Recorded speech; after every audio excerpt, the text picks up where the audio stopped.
লোকটা হলো মর্চুয়ারি বা লাশ রাখার ঘরের একজন সিকিউরিটি গার্ড। রাতে টহল দেওয়ার সময় সে দেখে একটি মৃতদেহ হঠাৎ করেই গায়েব হয়ে গেছে। হঠাৎ করে এক কালো ছায়া তার পাশ দিয়ে ছুটে যায়। গার্ড সঙ্গে সঙ্গে পেছনে দৌড় দেয়, দেখে সেই মৃতদেহটি এখন লিফটের ভেতরে পড়ে আছে। ঠিক তখনই লিফটের দরজা আপনা থেকে বন্ধ হয়ে যায়। গার্ড ভয়ে কাঁপতে কাঁপতে পুলিশকে ফোন করে। ফোন রাখার কিছুক্ষণ পরেই লিফটের দরজা আবার খুলে যায়, কিন্তু এবার লাশটি পুরোপুরি গায়েব। এই ভয়ঙ্কর দৃশ্য দেখে গার্ড এতটাই আতঙ্কিত হয়ে পড়ে যে সে পালাতে গিয়ে রাস্তায় একটি দ্রুতগামী গাড়ির ধাক্কায় পড়ে। তাকে হাসপাতালে নেওয়া হয়, কিন্তু সে বাঁচবে কিনা তা নিশ্চিত নয়। এদিকে পুলিশ রিপোর্ট পেয়ে ঘটনাস্থলে আসে। তারা জানতে পারে মারা যাওয়া মহিলা ছিলেন একজন ধনী ব্যবসায়ী। আজ বিকেলেই হঠাৎ হার্ট অ্যাটাকে মারা গেছেন। তার স্বামী জন একজন কলেজের কেমিস্ট্রি টিচার। সে তার স্ত্রীর থেকে প্রায় 20 বছরের ছোট। তার স্ত্রীর মৃত্যু হয়েছে, তবু সে একদমই দুঃখিত নয়, বরং তখন সে সময় কাটাচ্ছিল একজন তরুণী সুন্দরী সেক্সি মেয়ের সাথে। নাম তার লিলি।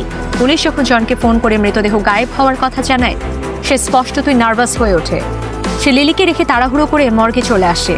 পুলিশ তাকে জিজ্ঞাসাবাদ করতে থাকে। জন একদম ঠান্ডা মাথায় উত্তর দিচ্ছিল।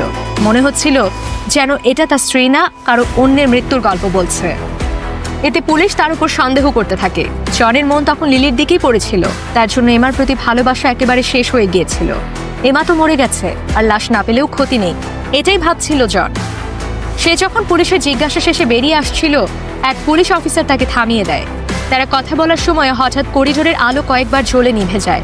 তারপর মর্গের দিক থেকে এক প্রচণ্ড আওয়াজ আসে। বিষয়টি কি দেখার জন্য জন শব্দ শুনে ছুটে যায়। গিয়ে দেখে একটি ট্রের উপর একটি বাক্স রাখা। সে কৌতূহল নিয়ে বাক্সটি খোলে। ভেতরে তার স্ত্রী এমার কিছু জিনিসপত্র। সে ভেতরে থাকা একটি খালি প্যাকেট হাতে নেয়, কিন্তু এরপর পাশের আলমারি হঠাৎ করে আপনা আপনি খুলে যায়। সে সেখানে গিয়ে দেখে একটি ওষুধের শিশি রাখা আছে, যা তার খুব পরিচিত। এটাই সেই বিষ যা সে গতকাল রাতে এমার ওয়াইনের গ্লাসে মিশিয়ে দিয়েছিল।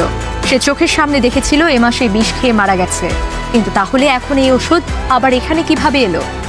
সে কিছু বুঝে ওঠার আগেই ঘরের আলো আবার জ্বলে ওঠে। সে দ্রুত শিশিটা লুকিয়ে ফেলে নিজের প্যান্টের পকেটে। পরের ঘটনা জানতে চ্যানেলটি সাবস্ক্রাইব করে কমেন্ট করুন।